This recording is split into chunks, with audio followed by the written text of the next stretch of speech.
News, सच जरूरी है। यह है MNS न्यूज नेटवर्क और आप देख रहे हैं MNS न्यूज टीवी। मैं हूं आपके साथ सोनल। तो आइए देखते हैं आज की कुछ खास खबरें। संजय राउत ने दिया भयानक बयान। खारघर में अप्पा साहब धर्माधिकारी का सम्मान हुआ तो हीट स्ट्रोक से हुई मौत। मुख्यमंत्री, उप मुख्यमंत्री और अमित शाह सभी ने जताया दुख, मदद भी की गई। लेकिन आज संजय राउत ने कहा कि भगदड़ में 50 से ज्यादा सदस्यों की मौत हो गई। उन्होंने यह भी कहा कि ऐसा कहने का कोई आधिकारिक रिकॉर्ड नहीं है। मुख्यमंत्री, उप मुख्यमंत्री श्री सदस्य की मानहानि को खामोश कर दिया गया।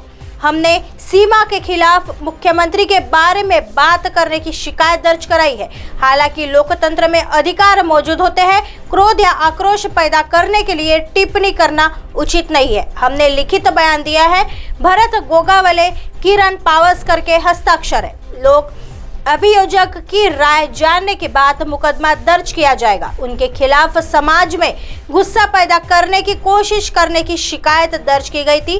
उन्होंने यह जानते हुए भी राजनीति की कि उनके भक्त कितने हैं और उनकी भावना क्या है।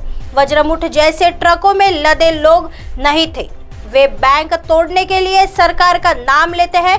यह कहना गंदा है कि उन्होंने अपना बंद कर दिया। पैसे वाले मुंह, वे बार बार इन शब्दों का इस्तेमाल करेंगे। गवर्नर चीफ, डिप्टी चीफ, हर कोई इस बकवास की बात करता है। इसे कहीं फिट होना है। हम बयान दर्ज कराने आए हैं, जुर्म दर्ज कराने आए हैं। हमने मीडिया के खिलाफ झूठ बोलने और अपशब्दों का इस्तेमाल करने की शिकायत दर्ज की है। एक सदस्यीय कमेटी बनाई गई है और 1 महीने में यह रिपोर्ट आएगी कि अगली बार ऐसा कैसे हो सकता है। किसी के मुंह पर चापलूसी है, पागलों के मुंह चल रहे हैं, किसी की मौत पर जश्न मना रहे हैं। हालांकि संजय राउत को तो नहीं रोक सके, लेकिन बयान पर विराम लगा सके। वे जो भी कहे ठीक से बोले। यदि उनके द्वारा दी गई मौतों की संख्या सिद्ध हो जाती है तो वो जो कहते हैं उसे सुनेंगे, लेकिन यदि यह सिद्ध नहीं होता है तो क्या वे उल्टा चलने को तैयार है। आइए बढ़ते हैं अगली खबर की तरफ। यह खबर मुंबई शहर से सामने आ रही है। मैं मुख्यमंत्री को सभी लोगों के सामने मुझसे चर्चा करने की चुनौती देता हूं। भाजपा ने 40 देशद्रोहियों का साथ दिया है। महाराष्ट्र पिछले 9 महीनों में पिछड़ गया है। कई विकास परियोजनाएं महाराष्ट्र से बाहर हो गई है। किसान आत्महत्याएं बढ़ गई है। महिलाओं के खिलाफ हिंसा बढ़ गई है। कल मैंने खादी घोटाले का मुद्दा उठाया। उत्तर प्रदेश के नेताओं ने मुझे ट्विटर पर गाली दी। महाराष्ट्र भाजपा के लोग बात नहीं करते, लेकिन उत्तर प्रदेश के नेता मुझे गाली देते हैं। मैं मुख्यमंत्री को चुनौती देता हूं कि वे सभी लोगों के सामने मुझसे चर्चा करें। आपकी किताब खुली और खाली है। जो काम शुरू होना था उसमें बजरी न होने के कारण देरी हो रही है। काम टल दिया गया है। कोई भी किसी से भी मिल सकता है। सरकार आंकड़े क्यों छुपा रही है? लेकिन जो घटना हुई है वह गंभीर है। कलेक्टर कौन था?